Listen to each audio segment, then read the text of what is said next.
Yeah, it's always nice to come back, knowing that you won the tournament. Yeah, I feel confident here, and I really like the place. So I hope I can, play as well as last year and win a lot of matches. We'll do English questions first, and German. Any other English questions? Just going back to hi Sasha, going back to Madrid, is there anything you can take away from a match like that and the opponent that you were playing? Yeah, that I hate playing him, to be honest. Yeah, I mean, I think outside of the top guys like Yannick and Carlos, he's probably the most difficult for me to play. Haven't really figured out how to play him, haven't really figured out a way to beat him, which shows on the record. So, but all in all, I thought my level of tennis was okay there. I thought I played 3 pretty good matches there. Also, winning Munich the week before, I feel like my tennis is at the right spot right now.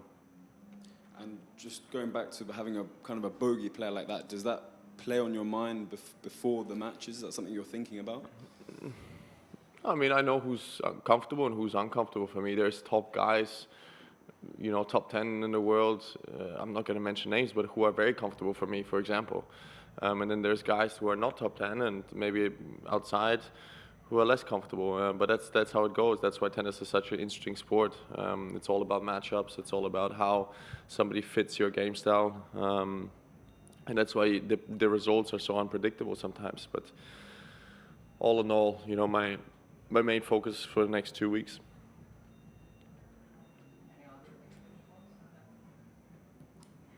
Hi, Sasha. Looking back at the last 3 months, did you have more expectation in terms of your results or level of playing?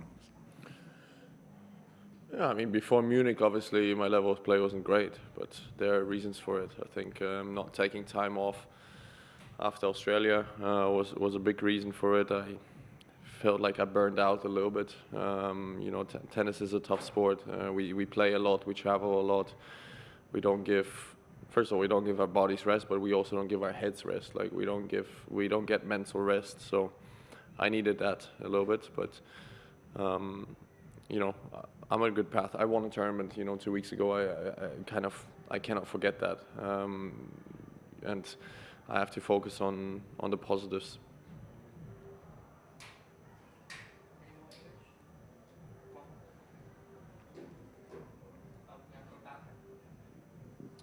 Sorry, I came in late. I hope nobody asked, but about getting back to the electronic line calling issue, we saw what happened in Madrid. You must be pleased, I guess, that in Paris, at Roland Garros, they still have, they're still going to have the lines. Oh, they still did have that? I believe this year they still have them. Well, it screwed me last year. So can't win either way, I guess. Well, I can win, but last year the chair umpire did screw me, so it's just a fact. But to be honest, I like the electronic line calling. I think there was absolutely no mistakes in Monte Carlo. I thought there was no mistakes in Munich. I think there was something wrong with the system in Madrid, but I just personally put that down to the Madrid tournament. Right? I think the weeks before it worked perfectly fine, and it was, mistake-free kind of. So I still think that it's the right way to go forward too. But when mistakes happen like this in Madrid, then maybe they have to readjust it for the next day, and maybe they have to readjust the system a little bit. But all in all, Monte Carlo, Munich, it was working perfectly fine. Do you think there should be some more wiggle room if there's something that's so glaringly wrong? Look, the Madrid case, I mean, there was obviously a mistake there. It was not only the shot that Fokin I hit, it was also the serve I hit. Because it was a game point, so I went to the other side after that, and I saw the mark. The mark was clearly out also.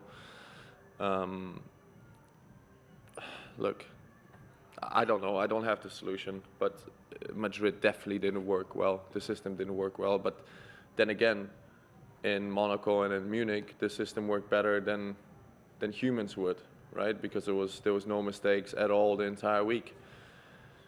So it's, yeah, I don't know how to answer that question. It's not for me to decide, but when it's clear like that, then maybe the umpire should be able to come down from a chair. If we're talking about millimeters, then no. But if we're talking about, 3, 4, 5 centimeters, then maybe.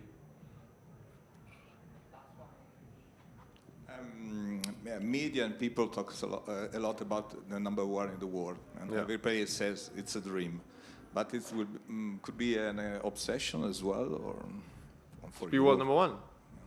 It would be nice. I don't know. I have not been there, but I believe I will. So we'll see. We'll see how it goes. I do think also, the media also loves to put players down, right? So I had bad 2 months before Munich, right? I didn't play great tennis before Munich, and all of a sudden I'm like the worst world number 2 in the world ever, or like I don't deserve to be there. Like, I'm there because I won tournaments. I'm there because I have results, and the ranking system doesn't lie. I mean, you get points for winning matches, you get points for winning titles. And yes, I know I didn't play up to my standard. I know I didn't play up to what I wanted to do, but neither did Carlos, and then he won Monte Carlo, and then there are periods in the player's career. You think Novak is happy with his results? You think Carlos is happy with his results? I'm not happy with my results. But at the end of the day, for big matches, for big moments, I still believe that the top players will rise, and I still believe that I'm going to find my tennis for the biggest tournaments. Ja. Hallo Sascha. Boris Becker hat vor kurzem ein Interview gegeben und hat so ein bisschen die Jungen in Deutschland kritisiert, also dass die jungen Tennisspieler ein bisschen zu gemütlich seien, so die 20-Jährigen, dass es ihnen zu gut gehe, zu gemütlich, zu wenig Ambitionen, so hinter dir die Jungen. Wie siehst du das und wie schwierig ist es, mit dem Druck umzugehen, so die klare Nummer 1 in einem Land zu sein? Ich habe dazu keine Meinung, weil ich finde, dass die junge Generation momentan sehr viel auch geleistet hat in letzter Zeit. Jakob Mensik gewinnt Miami, Draper gewinnt. In Deutschland.